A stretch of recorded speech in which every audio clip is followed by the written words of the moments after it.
Olá, ouvintes, para mais um podcast Arcai. Voltamos após uma breve pausa estiva para o nosso programa semanal.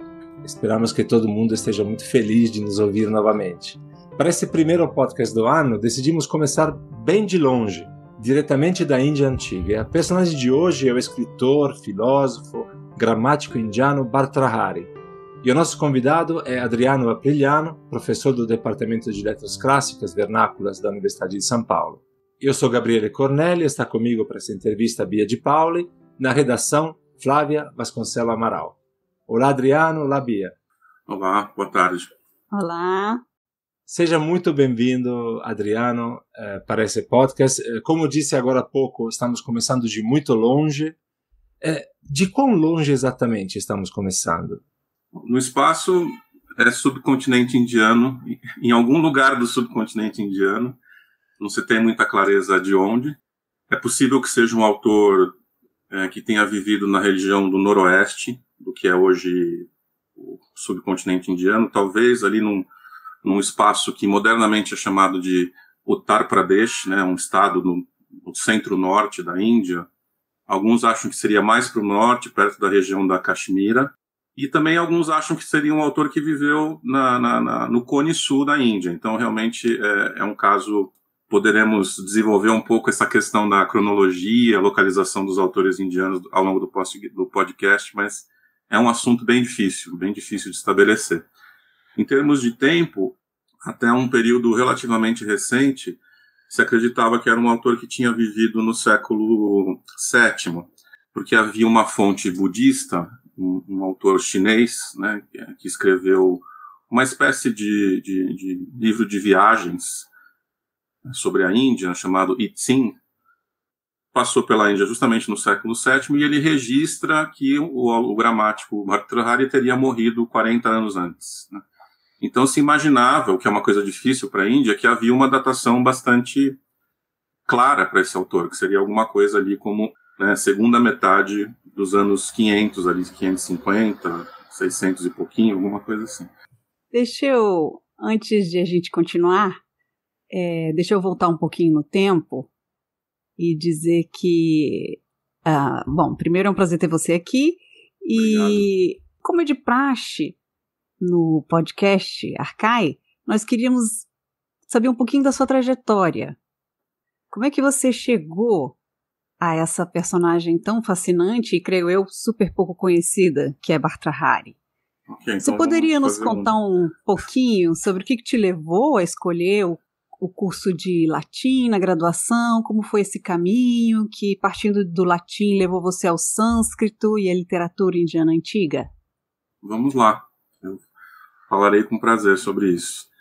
Bom, eu comecei a minha via universitária assim, em 1996, né?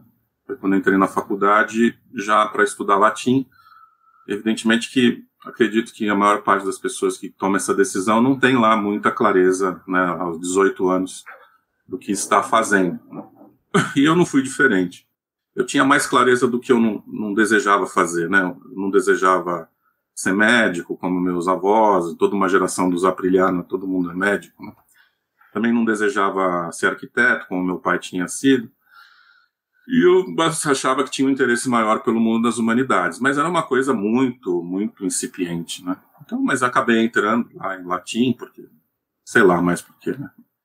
Mas o fato é que já ali, eu imediatamente, não foi o latim que me levou para o sânscrito, mas as coisas aconteceram paralelamente, porque eu comecei a estudar sânscrito ao mesmo tempo que latim, já no primeiro semestre de faculdade. São aquelas coisas, né, acontecimentos aleatórios. Havia na grade um espaço de horários em que era possível encaixar alguns cursos que cabiam lá, que era segunda e quinta-feira, primeiro horário aqui, segundo horário lá, como é na USP, e encaixava sânscrito direitinho. E eu tinha uma certa curiosidade, assim, uma curiosidade meio recente, porque eu estudava contrabaixo, né, antes de entrar na faculdade. E tinha um professor que, ao saber que eu estava entrando na USP, em letras, né, falou assim, pô, vai lá, por que você não entra vai lá no curso de sânscrito? Daí o pessoal que entra nesse curso, vai todo mundo depois lá para o CPUSP, e fico usando o CPUSP. É uma fama do curso de sânscrito nos anos 90, 80 mais, né, mas nos 90 ainda, que as pessoas ingressavam para poder usar o clube, porque era uma coisa tão abstrusa, que a pessoa só ingressava e ficava lá, né, um semestre, um ano, até ser jubilada, utilizando o CPUSP. Então, assim, eu fui inoculado por essa torpe ideia, né, pelo meu professor de contrabaixo, e fiquei com aquela palavra na cabeça, né, sânscrito. Eu nem sabia o que era. Então, quando cheguei lá e vi que aquilo de fato era, né, estava lá, eu falei, né, why not? E lá fui eu, e aí me matriculei. E foi tudo muito rápido, a questão do surgimento de um interesse muito grande, assim, pelas línguas antigas, né? Uma coisa que eu não sabia nem onde estava antes de ter entrado na faculdade, mas o gatilho da faculdade transformou aquilo num entusiasmo imenso, assim, por estudar línguas antigas, né? Então, se eu já estava estudando uma ou latim, estudar mais uma era só mais interessante do que estudar uma só. E depois ainda fui estudar um pouco de grego também, entre outras. E isso virou uma espécie de vício na minha vida que mesmo agora já velho, eu não consigo superar, né? Mas o fato é que estudando ali sânscrito e estudando latim ao mesmo tempo, de início eu não tinha um interesse muito específico pela cultura indiana, porque eu não tinha conhecimento nenhum, né? O meu interesse começou por causa da questão do estudo das línguas indo-europeias, da gramática comparada. Era nesse universo que eu comecei a transitar. Eu comecei a ler material e artigos e livros sobre isso. Eu gostava da questão do comparativismo das línguas indo-europeias, né? Eu até comecei a imaginar, quem sabe mais para frente, quando eu soubesse alguma coisa, seguir pesquisa por essa área. Mas aí, ao longo do curso, essas expectativas e perspectivas foram mudando quando eu comecei a me interessar pela linguística também, pela questão do estudo das línguas como estudo de conceitos linguísticos e histórias das ideias linguísticas. Então juntou um pouco aquilo que eu vinha vendo no curso de linguística com as coisas que eu estava estudando mais materialmente, né, as próprias línguas antigas, e com o tempo eu fui me interessando em querer saber o que os autores dessas tradições antigas diziam sobre a linguagem, sobre a palavra, né? Então isso começou a aparecer mais ali pelo terceiro ano de faculdade, de começar a ler um pouco sobre a tradição gramatical indiana, e começar a ver quem eram essas pessoas, o que tinham escrito, quem que era Pânini, quem que era Patanjali, quem que era Katyayana, né? E começar a saber um pouquinho sobre isso. Então, quando eu estava chegando mais para o fim da graduação, isso já tinha virado um campo de interesse assim, indelével, vamos dizer assim, né? Já tinha alguma aspiração de tentar fazer alguma coisa com isso. Adriano, deixa eu te perguntar uma coisa. Você frequentou o centro durante os teus anos de sânscrito? Sobrou tempo depois de tantos interesses, assim, tanto linguísticos como de aprendizagem mesmo da língua? É o clube? Desculpa, não. Olha, eu frequentei muito pouco. Muito pouco. Dá para perceber, porque você abriu tanto o seu leque de interesses, né? Eu queria te fazer uma pergunta agora séria, de verdade, se me permite, Adriano. O teu percurso, digamos assim, um percurso de fato de um classicista e de um linguista, de certa maneira, né? Toda a tua abordagem, os textos, mas você acabou, e é um pouco o tema da nossa conversa hoje, também indo numa direção muito longe, como disse no começo, né? Você chegou num ponto em que imagino que possa até haver uma certa tensão entre o âmbito, digamos assim, dos estudos clássicos, das línguas clássicas, da literatura, da cultura clássica, com este mundo antigo, indiano, do sânscrito. A minha curiosidade é como você vive, digamos assim, dentro da tua pele, enquanto classicista que estuda Índia Antiga. Eu diria que assim, eu vivo, como se diz em sânscrito, assim, katam katamapi, né? Katam katamapi, quer dizer, com muita dificuldade, de alguma maneira. Muito bom. Literalmente, assim, de alguma maneira, eles falam katam katamapi. E essa tensão, de fato, ela foi se manifestando desde o início, porque eu estava assim com uma... Bom, aquilo que você só consegue ter quando você é muito garoto, né? Que é achar que dá para estudar tudo e fazer tudo, né? E aí o tempo vai passando, você vê que simplesmente não dá, e que você começa também... Assim, eu sempre entrei muito em conflito com a ideia de tentar me especializar muito, porque aquilo, de certa maneira, fechava o meu tempo para conhecer coisas novas. E, ao mesmo tempo, eu me frustrava, porque, querendo conhecer mais coisas do que o necessário, eu acabava conhecendo menos do que eu queria conhecer. Acho que é uma coisa que muitos estudantes, né, pela qual muitos estudantes devem passar, uma situação como essa, pensando quando você tem que realmente tomar uma decisão mais de especialista, né, se você quer ficar na universidade, você quer seguir uma pesquisa, e você sair de um âmbito mais generalista e tentar focar, né, numa abordagem mais especializada. Então eu fui lidando com muita dificuldade com essa escolha, e não fui fazendo essa escolha bem, talvez até hoje, infelizmente. Então eu fiquei um pouco assim numa posição um pouco mais de generalista mesmo. Talvez agora, em virtude dos últimos acontecimentos, que eu ter me tornado professor na área de sânscrito, depois de 10 anos na área de latim, talvez agora eu tenha um espaço mais fácil para conduzir uma pesquisa mais especializada e menos generalista. Mas foi difícil, em resumo, foi difícil. Tanto que no meu mestrado, eu tentei fazer todas as coisas ao mesmo tempo, porque eu fui estudar um texto que era uma tradução feita por um francês, de textos indianos, originais em sânscrito, que tinham sido traduzidos para o persa no século XVI, e que ele mesmo, o francês, tinha traduzido para o latim. Então, foi uma maneira que eu encontrei no mestrado poder... De simplificar, né, a tua vida, inclusive. Tá com um olho no peixe e o outro no gato, né? Então, eu acabei, assim, eu de certa maneira, busquei essa coisa, essa amplitude de interesses e tudo mais. Teve um lado bom, mas também teve algumas perdas, né, no processo. Então, a tensão se manteve, né? Até recentemente, quando eu prestei o concurso, vou contar isso aqui quando esse meu amigo escutar vai achar graça, né? Um membro da banca, ele me perguntou assim, olha, até agora você foi uma espécie de acadêmico estético, né? Assim, quando é que você vai ser um acadêmico ético? Porque eu estava fazendo muita coisa, né? Estava traduzindo poesia latina e publicando um artigo sobre Bhartrhari, e tinha publicado uma tradução tinha participado num congresso apresentando uma tradução de um texto etíope. Eu estava já viajando, né? Então ele falou assim, você tem que dar uma segurada, né? Segurar assim, hold your horses, né? E em suma, a coisa se mantém um pouco tensa, mas há certas coisas também que depois de muito tempo, né, por mais que elas sejam um tanto díspares, você não consegue mais abandonar completamente, né? Então, eu acho que eu diria que hoje o meu interesse ele se separa assim, em dois caminhos, né? Assim, tem um interesse estético mesmo, que é um interesse pela poesia, pela tradução, que é uma coisa assim, que hoje da qual eu não abriria mais mão, porque eu já vi que é uma coisa que eu faço bem e que tem funcionado, né?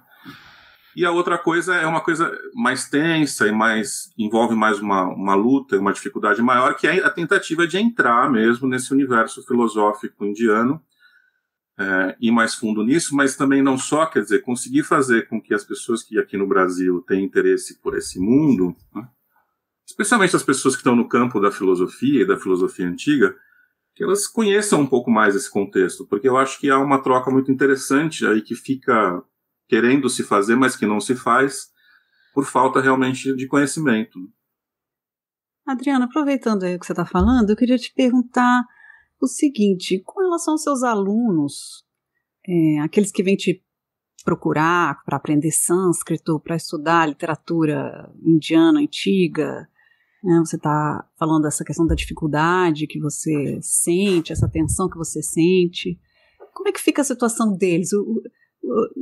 No sentido de que o que você sente que os motiva, que caminhos você vê como que eles poderiam ter como possibilidade de pesquisa, de futuro? Você poderia falar um pouco sobre isso? Claro, claro. Então, Beatriz, eu acho que essa é uma situação complicada, né, no Brasil. Eu acho que Eu sempre, para todo mundo que me pergunta sobre estudar sânscrito no Brasil, como, quando, por quê, onde, de que forma, eu sempre falo assim, vai ser duro. Vai ser difícil, porque assim, nós não temos uma coisa importante, que é a infraestrutura e massa crítica, né, que é muito diferente, por exemplo, quando você vai ingressar em qualquer campo do estudo da antiguidade greco-latina, né? Você tem nas universidades uma coisa relativamente bem distribuída, você tem vários centros no Brasil com pessoas que já vêm de uma tradição de estudos, né, que tem conexões, às vezes até com, já tem, e tem mais, cada vez mais, também com os centros estrangeiros, então existe uma troca constante, né, uma atualização da massa crítica, da infraestrutura. No caso do sânscrito, o único lugar no Brasil onde existe uma área de sânscrito é a Universidade de São Paulo, né. Essa área, durante um período agora de mais ou menos 5, 6 anos, estava com uma professora só, né, a professora Lilian Gulmini, quando faleceu o professor Mário Ferreira, que foi meu orientador, em 2015, né.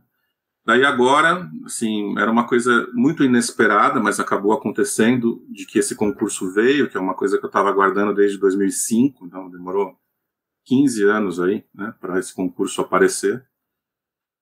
E apareceu, então agora somos 2, quer dizer, isso ajuda um pouco. Mas o fato é que nós não temos uma graduação, quer dizer, nós não oferecemos uma graduação, nós oferecemos algumas disciplinas na grade.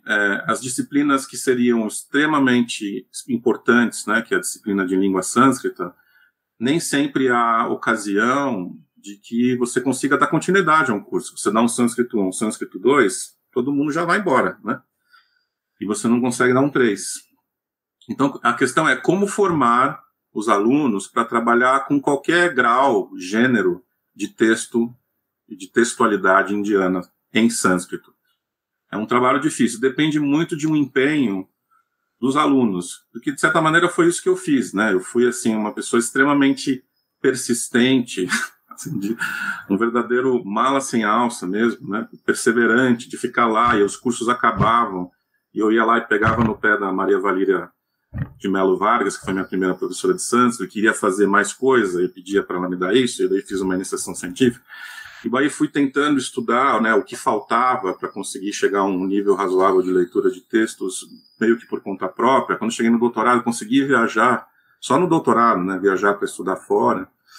Então foi um processo sempre de ficar numa busca constante para ampliar, né, a qualidade do meu estudo, né, que eu não conseguia, não tinha contexto aqui no espaço que eu tinha de sânscritismo brasileiro para fazer isso. Não há, né? Simplesmente não há ainda um sânscritismo brasileiro bem constituído. Então, resumindo a resposta, é assim, vai ser duro, vai ser difícil, mas eu estou disposto a ajudar essas pessoas a superar isso.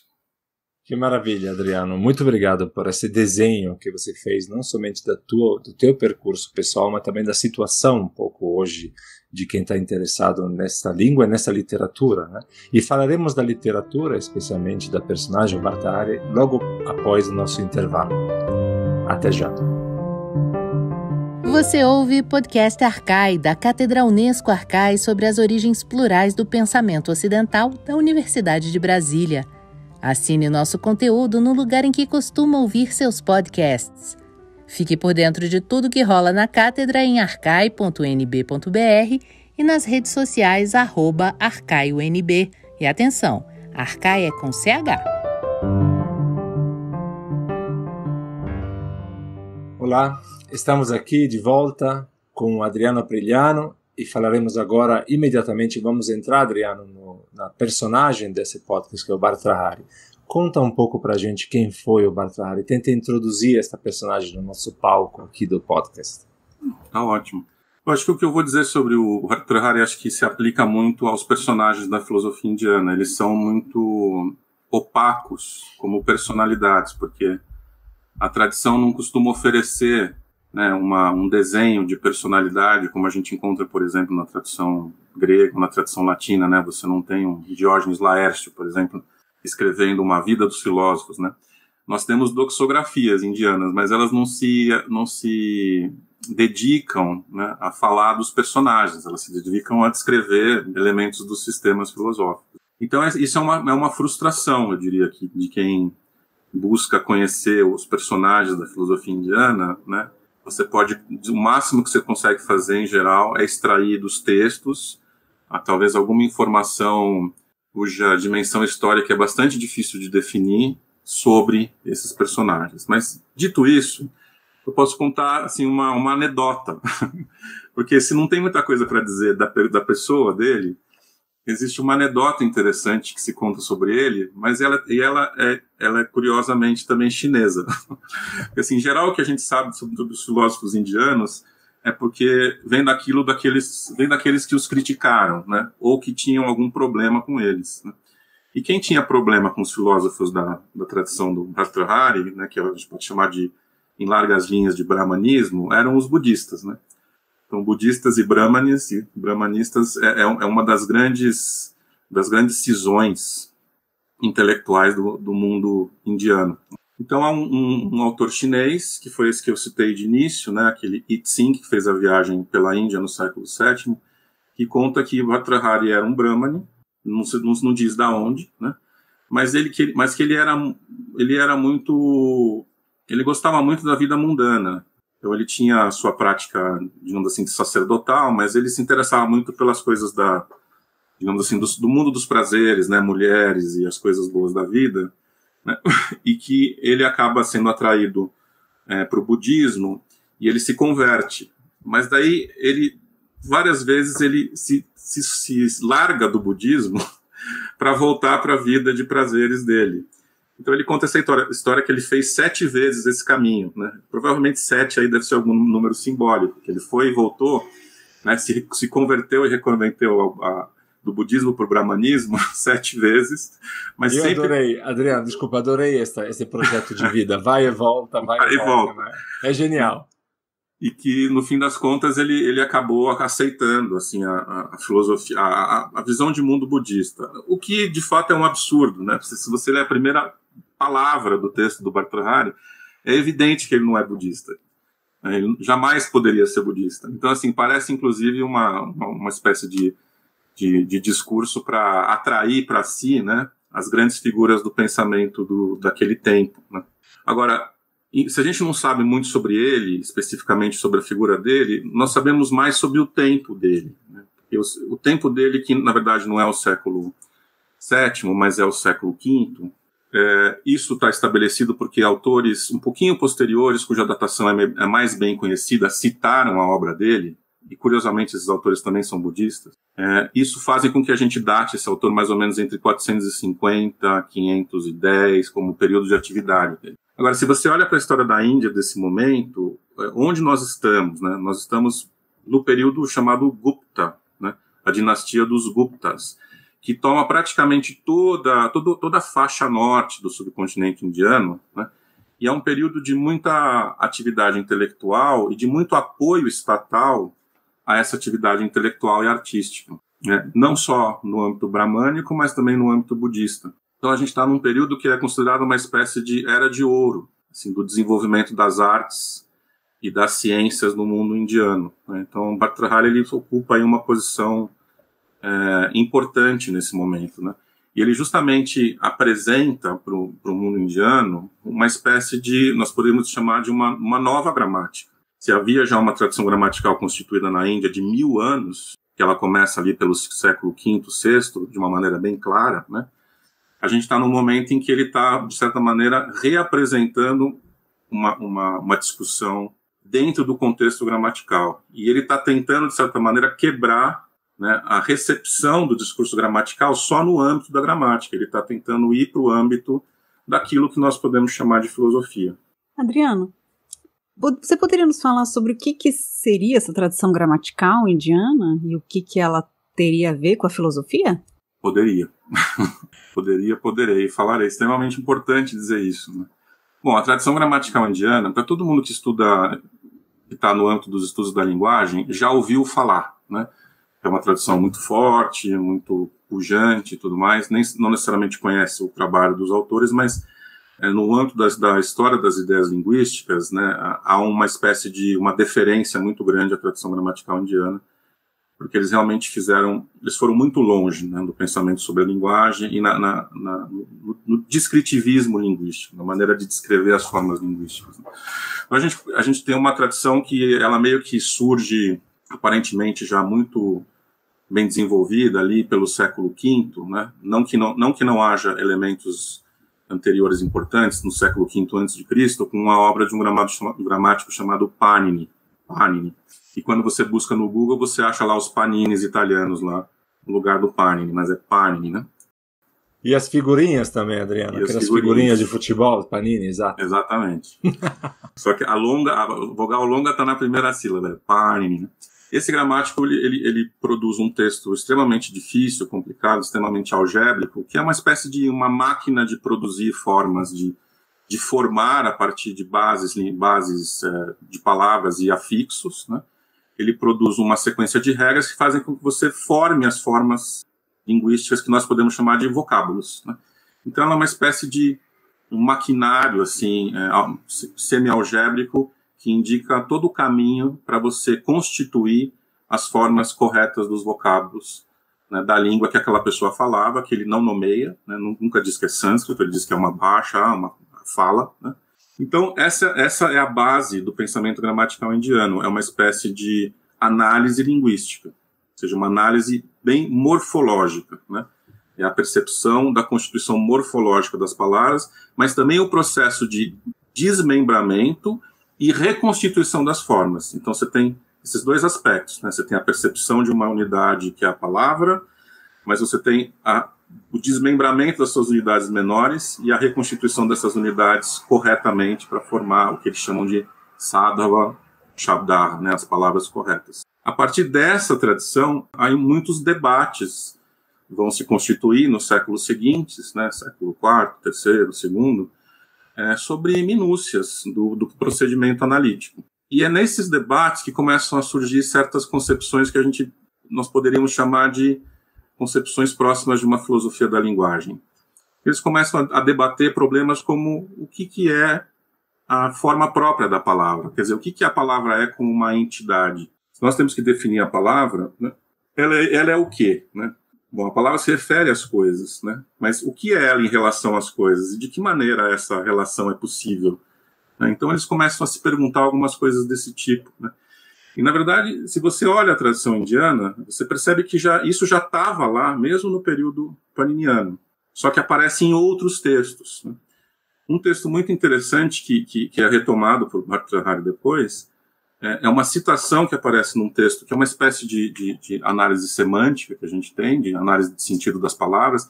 Lembra muito a técnica do Crátilo, do Platão, né, um texto chamado Niruktam, provavelmente é contemporâneo a Panini, século V ou VI. Ele cita muitos autores ali desse texto, né, o autor desse texto cita outros autores que falam sobre, às vezes, passagens meio soltas, assim, que você não encaixa muito bem na discussão do que ele está falando. E uma passagem importante é um autor citado chamado Audumbarayana, né, que diz a seguinte coisa misteriosa. Ele diz assim, ele diz Indriya Nityam Vachanam. Ele diz assim, é o enunciado que está presente na faculdade mental. Essa é a frase dele, né? O que ele está querendo dizer? Ele depois, a citação segue, ele diz assim, olha, se a gente entende que é o enunciado que está presente na nossa faculdade mental, então classificar as palavras como nomes, verbos, preposições, não faz o menor sentido. Isso são classificações que simplesmente servem para a didática da língua. Mas o que a gente realmente usa e entende é uma unidade maior. Ou seja, é uma discussão sobre a grandeza de significação da língua. O que de fato está na cabeça dos falantes? O que nós trocamos entre nós? Não são palavras, são enunciados. É isso que está presente na faculdade mental. Então, essa é uma das discussões importantes que vai atravessar esse discurso morfológico como que num paralelo, né? Você tem, de um lado, a perspectiva analítica, de analisar a linguagem até seus mínimos constituintes. Mas, de um outro lado, isso que às vezes eu chamo de perspectiva sintética, que é observar a linguagem não como um edifício montado, mas como o edifício do sentido, né? E é o edifício do sentido que vai entrar no discurso, digamos assim, mais conceitual, né, como algo que tem uma relação de fato com a realidade do uso da língua. O resto é, digamos assim, é análise, mas a análise, né, por por sua própria natureza, ela é um desmembramento das formas do real. Então, a associação dessa ideia de um enunciado com uma espécie de constituição do real começa a se formar na tradição indiana, nos interstícios do discurso analítico-gramatical, né? E é justamente no tempo de Bhartrhari, porque ele está num período que procede a um largo desenvolvimento de escolas filosóficas, né? Que isso acaba entrando e se torna um discurso mais ou menos independente da tradição gramatical. Então você tem dois discursos na tradição gramatical, né? Esse discurso analítico e o discurso que, na verdade, tenta reconceptualizar os fundamentos conceituais de onde essa análise, né, do objeto em que essa análise incide. Então, na verdade, é uma tradição bem longa e bem complexa, né, com muitas referências. Adriano, é fascinante essa descrição, tanto aquilo que parece exatamente uma reflexão sobre a linguagem, tanto como ela chega, no fundo, até a se desvencilhar da própria gramática e se tornar algo autônomo no pensamento, da maneira como nós pensamos, algo muito próximo da maneira como nós pensamos a filosofia hoje. Você falou mais cedo de uma primeira palavra do Bhartrhari que indicaria que ele não poderia ser budista. Fiquei assim, um pouco curioso. Qual é esta primeira palavra do Bhartrhari? É Brahman. A primeira palavra é Brahman. O texto do Vakyapadya começa, né, é um texto em versos, né, ele começa, o primeiro hemistíquio é Anadi Nidhanam Brahman, o Brahman sem começo nem fim. Ou seja, esse conceito Brahman é um conceito que surge ali dos poemas védicos mais arcaicos, mas que de fato adquire um fundamento metafísico nas Upanishadas, né, nos textos que estão ali pelo século VI, V, IV, III, que seria assim, um movimento dentro do brahmanismo, né, que começa a rediscutir conceitos ritualísticos e, digamos assim, reconceptualizá-los em algo que nós poderíamos chamar claramente de uma ontologia ou de uma metafísica, né? Então, o Bhartrhari está numa linha, né, se a gente puder falar de uma linha de tradição, certamente a linha de tradição dele remonta a um pensamento não só pariniano, mas por uma outra via, um pensamento Upanishad. Então, Brahman, que é esse conceito que seria assim a realidade última, o absoluto, né, é a primeira expressão que ele dá do seu entendimento ontológico no texto dele, e ele faz uma coisa que as Upanishadas não fizeram, e é por isso que ele é ele, né, que ele vai dizer que Brahman é Shabdatattvam, é alguma coisa cuja realidade é palavra, ou é linguagem. Adriano, você pode imaginar que uma das nossas últimas conversas no podcast será exatamente sobre aquilo que você fez no teu percurso pessoal. Você construiu uma espécie de ponte entre tradição antiga ocidental e oriental, e você viveu esta passagem. A pergunta que talvez seria interessante te fazer nesse momento é, nesta específica abordagem de uma filosofia da linguagem indiana, o que você conseguiu perceber, você que está nos dois mundos, de certa maneira, de diferenças nessa abordagem da linguagem com relação aos nossos textos greco-romanos, por exemplo? E esse que é sempre o problema que, pelo menos nós da filosofia antiga temos, que é em que medida se pode falar de contaminações, de fato, historicamente, entre esses dois mundos filosóficos, culturais e linguísticos? Olha, Gabriele, infelizmente, assim, o meu conhecimento desses debates na tradição greco-latina é muito pequeno, né? Eu, trabalhando como classicista, eu sempre fiquei mais estudando poesia. Então, no fim das contas, eu exercitei mais o meu lado de acadêmico estético. Isso, estética muito mais, e ética. Muito mais pela poesia épica. Eu fui tentando, à medida que eu fui tentando ingressar num estudo mais filosófico, né, porque eu vim de fora, né, vim das letras, e fui tentando ler as coisas, foi mais no momento realmente da transição do mestrado para o doutorado, né, então eu ainda sou muito neófito, assim, na tentativa de organizar o pensamento indiano a partir de referências da filosofia grega e dependente da grega. Então, eu não conseguiria te responder essa pergunta de uma maneira clara. Eu ficaria aqui, assim, balbuciando alguma coisa um tanto mal compreendida, né? Mas em relação à relação né, que se há uma espécie de relação, uma conexão desses pensamentos que pode ser verificada historicamente, até o momento não. Né? Os estudos que têm se feito sobre a filosofia indiana e a filosofia grega, especialmente, claro, né, eles não conseguem demonstrar que tenha havido uma troca conceitual sustentada por uma troca textual. Esse é o problema. É evidente que se você lê as Upanishadas, por exemplo, né, qualquer uma delas, em vários pontos você vai encontrar problemas conceituais, especialmente nesse campo, né, de problemas ontológicos ou definições de aspectos do ser, que você certamente encontra paralelos muito próximos na filosofia grega, né, Parmênides e esses autores pré-socráticos, né? Mas você não consegue descobrir uma via de troca, né, conceitual que se sustente por conhecimento de uma e de outra parte dos textos alheios. Isso não há. Isso aconteceu depois, né? Aconteceu depois e não no gênero da filosofia. Acabou acontecendo no gênero das matemáticas, da astronomia. Ali a partir do século IV, V, mais ou menos na época do Bhartrhari, você começa a encontrar uma troca que vem mais de uma recepção indiana de textos gregos, de astrologia, astronomia, das matemáticas. E isso vai seguir, né? Tem até um texto indiano de astronomia que se chama Romaka Siddhanta, né? Que seria assim, o tratado romano. Romaka Siddhanta, né? Então é óbvio, né, que eles estavam lendo alguma coisa que vinha de lá, porque também para eles, né, Romaka e Yavana, que é a palavra para grego significa a mesma coisa, né? Então, isso, infelizmente, não se verificou no âmbito da filosofia, né? Até segunda ordem, né? Talvez em algum momento se descubra alguma fonte, algum manuscrito, alguma questão assim. E na verdade, é possível que se descubra, porque nós sabemos que naquele período em que Alexandre chega no noroeste, né, da Índia, que é mais ou menos o que é o Paquistão hoje, né? Vai se formar uma cultura, toda uma cultura chamada indo-grega, né? E que vai ter uma consequência muito grande, por exemplo, no desenvolvimento das artes gráficas, esculturais e pintura indiana, né? Na hora que você vai observar essas artes ali no noroeste da Índia, feitas já pós-Alexandre, elas são muito influenciadas pela arte grega, né? Os cânones de pintura, de forma, de desenho do corpo humano, de rosto, isso foi tudo adotado dos gregos. Isso, claro, se você tem lá a pintura é mais fácil de ver, né?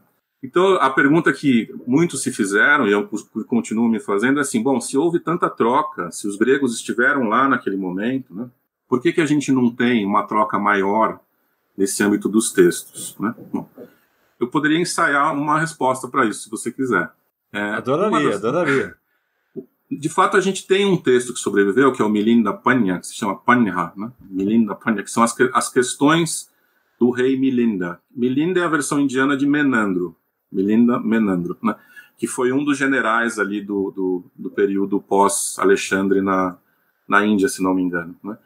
Mas é um texto que foi, digamos assim, é um rei fazendo perguntas para um monge budista e esse monge responde, né? Esse texto não está em sânscrito, ele está numa outra língua da região. Então, esse texto, de fato, mais ou menos dessa época, talvez século II a.C., sobreviveu. Mas o teor filosófico do texto é um teor budista, não é um teor grego. Quer dizer, eles usaram um contexto grego, digamos assim, de um rei grego, para a doutrinação budista, né? Então, não se vê muito ali uma troca textual, mais do que uma encenação de espaço, né? Agora, se você verifica o discurso bramânico sobre conhecimento, ele é muito exclusivista e ele é muito fechado, ele é muito para dentro, né? Os brahmanes não estão nem um pouco interessados em te ensinar nada, muito menos em aprender alguma coisa de você. Então é difícil numa situação como essa, né, que você tivesse brahmanes, por exemplo, budistas não, mas brahmanes, né, querendo recuperar e traduzir, por exemplo, como os árabes fizeram, né, traduzir obras gregas, mesmo porque eles nem reconheciam a existência de uma individualidade das línguas que não fossem sânscrito, né? Assim, realmente é um mundo muito exclusivista de conhecimento, né? Nesse período, por exemplo, lá, ainda quando o Alexandre está lá, século III, II, I a.C. Depois a gente começa a ver uma cultura que está se abrindo mais, porque justamente os reinos budistas estão aparecendo, né? O budismo é uma religião prosélita, uma religião viajante, né, uma religião missionária. Então você começa a ver uma Índia que expande mais esses aspectos. Tanto que, em geral, hoje em dia se dá como um começo mesmo de uma atividade propriamente filosófica na Índia, nesse período do século III, II, I, com os concílios budistas e o estabelecimento dos cânones, porque daí se entende que a organização dos discursos tem mais a ver com uma perspectiva filosófica, mais até do que nas Upanishadas ou nos textos brahmânicos contemporâneos, né? Então acho que havia essa dificuldade, né? É uma dificuldade realmente de uma característica muito arraigada da cultura indiana, de ser muito exclusivista e muito fechada, né? Adriano, que maravilha poder ouvir você, esse papo maravilhoso. Infelizmente o tempo é curtíssimo e a matéria é vasta. Muito vasta. Muito. E onde a gente pode encontrar o seu trabalho na internet? Nossos ouvintes, que com certeza vão ficar, assim como nós, fascinados com essa conversa e querendo saber mais a respeito, ou conhecer melhor o seu trabalho, onde que eles poderiam encontrar? Então, eu fiz uma página no site do academia, né, .edu.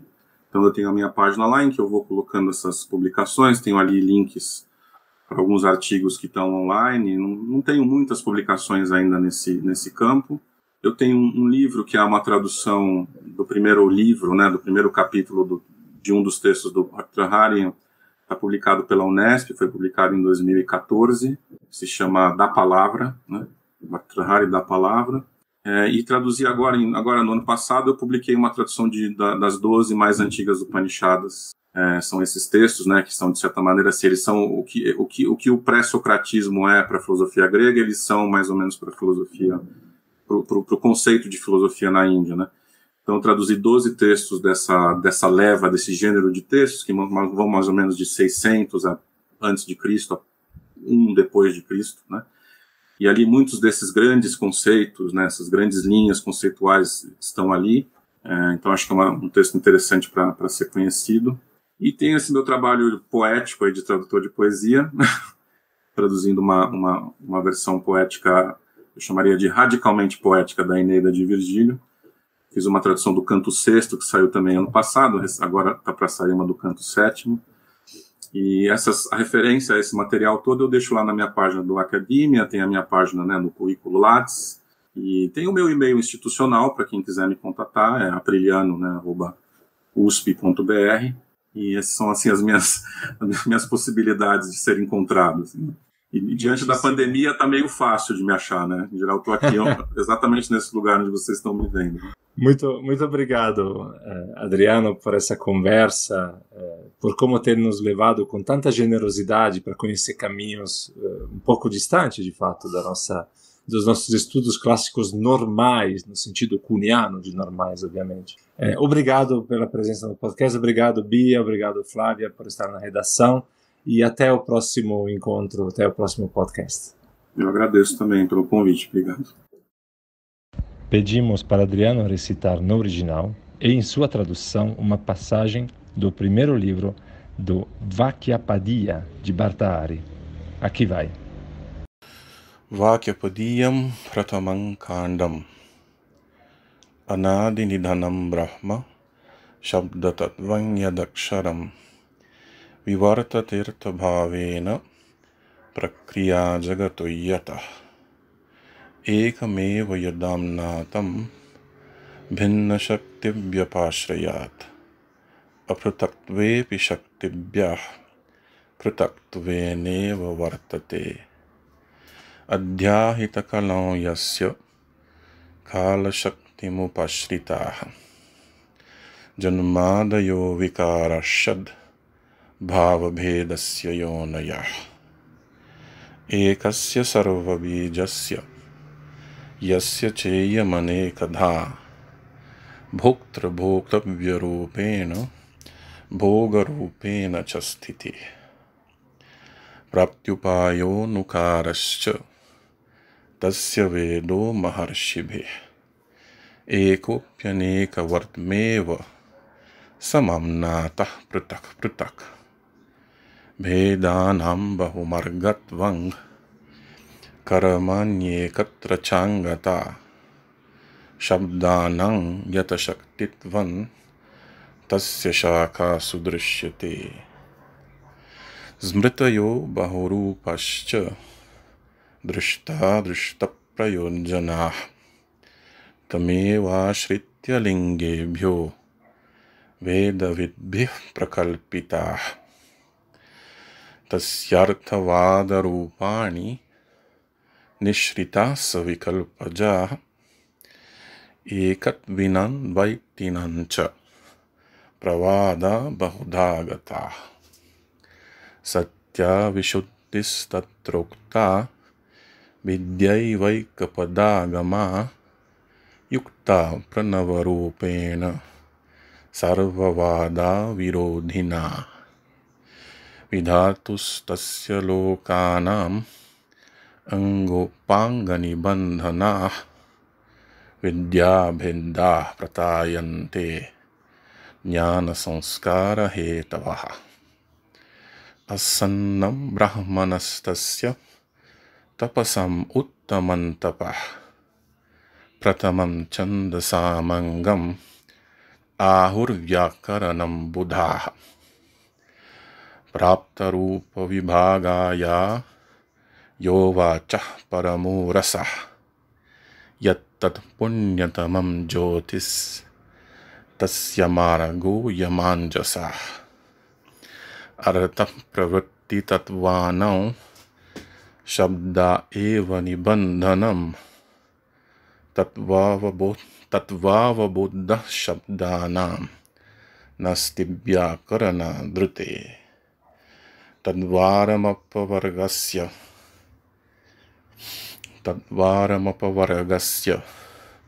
vangmalanam chikitsitam pavitram sarva vidyanam adividyam prakashate.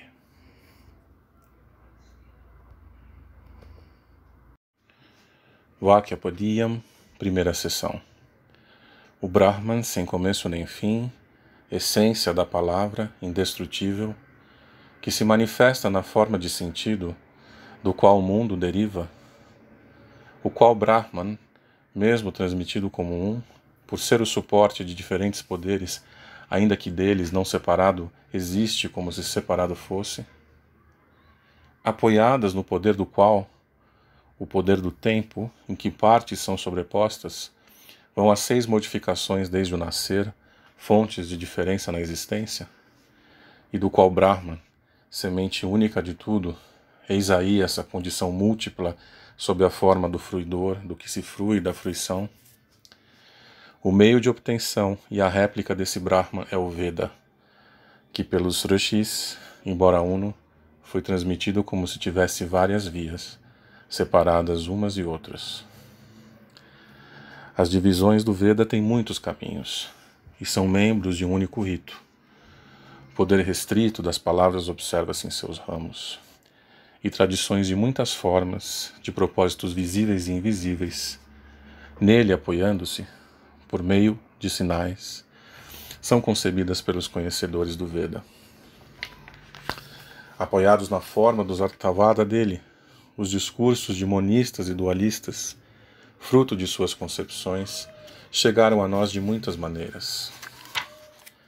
Nele está enunciada purificação verdadeira, a ciência que contém a tradição num só vocábulo, sob a forma do Pranava, que conflita com nenhum discurso. Baseadas nos membros e submembros dele, o ordenador dos mundos, evolvem diferentes ciências, causas do aprimoramento e do conhecimento. Próxima desse Brahman, dentre as asceses a ascese primeira, primeiro membro dos Vedas, eis o que disseram da gramática os entendidos. Ela é o caminho mais fácil, a suprema seiva da linguagem, a qual assumiu divisões de forma, a mais propícia à luz. As palavras somente são a base das essências do emprego nos sentidos. A inteligência da essência das palavras não existe sem a gramática. Ela é o portal da emancipação, o tratamento das impurezas da linguagem, filtro de todas as ciências, sobre as ciências ela reluz.